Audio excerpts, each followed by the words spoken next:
एक बार एक नौजवान लड़का रेलवे स्टेशन पर पहुंचा और स्टेशन पर पहुंचकर टिकट काउंटर पर गया और वह जाकर कहने लगा कि मुझे एक टिकट दे दो। काउंटर पर बैठे व्यक्ति ने उससे पूछा कि आपको कहाँ का टिकट चाहिए। लड़के ने कहा, टिकट दे दो। आपको बात समझ में नहीं आ रही, मुझे टिकट दे दो। काउंटर पर बैठे व्यक्ति ने सोचा कि ये शायद थोड़ा सा खिसका हुआ है, इसलिए इस प्रकार की बातें कर रहा है। काउंटर पर बैठे व्यक्ति ने फिर से पूछा कि अरे भाई साहब, आपको कहाँ का टिकट चाहिए, बताइए तो। लड़के ने कहा, अरे मैं तुमसे टिकट मांग रहा हूँ, तुम्हें देना नहीं है क्या?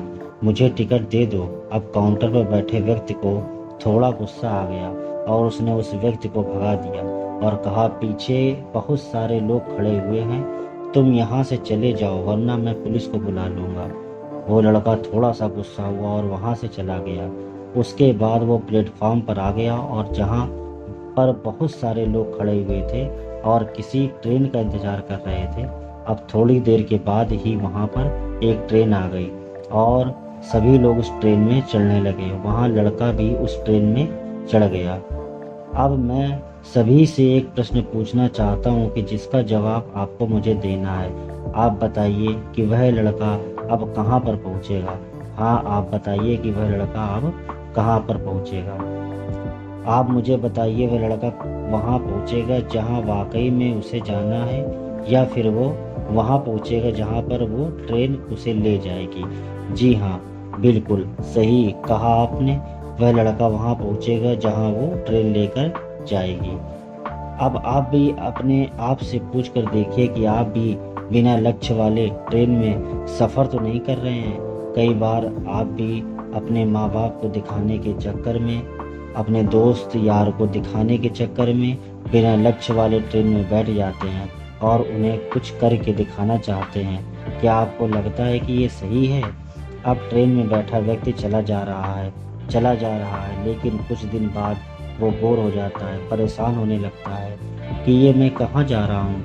और फिर थोड़े दिन बाद उसे एक स्टेशन दिखता है और बहुत सारे लोग उतर रहे होते हैं और फिर वो भी वहाँ पर उतर जाता है। लेकिन स्टेशन पर उतरने के बाद उसे ये समझ में नहीं आता कि मुझे जाना कहाँ है।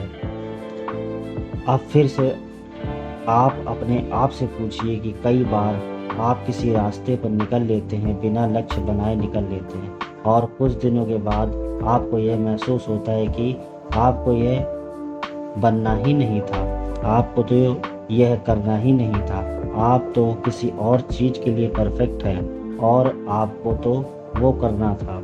आप सिर्फ लोगों के दिखाने के चक्कर में किसी चीज़ को बनने की कोशिश करते हैं, जब भी असल में वो आप होते ही नहीं हैं। एक बिना लक्ष्य के यात्रा करने पर आपका पूरा जीवन खराब हो सकता है और वहीं पर एक महत्वपूर्ण चीज़ खराब हो जाती है जो कभी वापस नहीं आ सकती, और वो है आपका समय। और इसलिए सबसे पहले आप सही जगह का चुनाव करें कि आपको जाना कहाँ है। उसके बाद स्टेशन पर जाकर अपनी सही ट्रेन ढूंढें, क्योंकि वहाँ पर बहुत सारी ट्रेनें होंगी, बहुत सारे लोग अलग अलग ट्रेन में चढ़ रहे होंगे, लेकिन आपको अपनी ट्रेन ढूंढना है जो आपको अपने सही लक्ष्य पर पहुँचाएगी। यदि आप किसी को दिखाने के लिए कोई भी काम कर रहे हैं तो आप उसे आज ही छोड़ दीजिए और अपने एक सही लक्ष्य का चुनाव कीजिए जो आपको एक सही यात्रा पर पहुँचाएगी। कई लोग अपने जीवन में बिना लक्ष्य के घूमते रहते हैं, भटकते रहते हैं, परेशान होते रहते हैं और जीवन के अंत में कहते हैं कि मैंने अपने जीवन में कुछ नहीं पाया। क्या आप भी उनमें से एक बनना चाहते हैं, या फिर एक सही लक्ष्य का चुनाव करके अपने जीवन को खुशी खुशी प्रसन्नता से जीना चाहते हैं? फैसला आपका है। धन्यवाद दोस्तों। कैसी लगी आपको ये कहानी? अगर अच्छी लगी हो तो प्लीज़ कमेंट सेक्शन में ज़रूर बताएं। वह वीडियो को लाइक करें, शेयर करें और चैनल को सब्सक्राइब करें। और आपका बहुत बहुत धन्यवाद।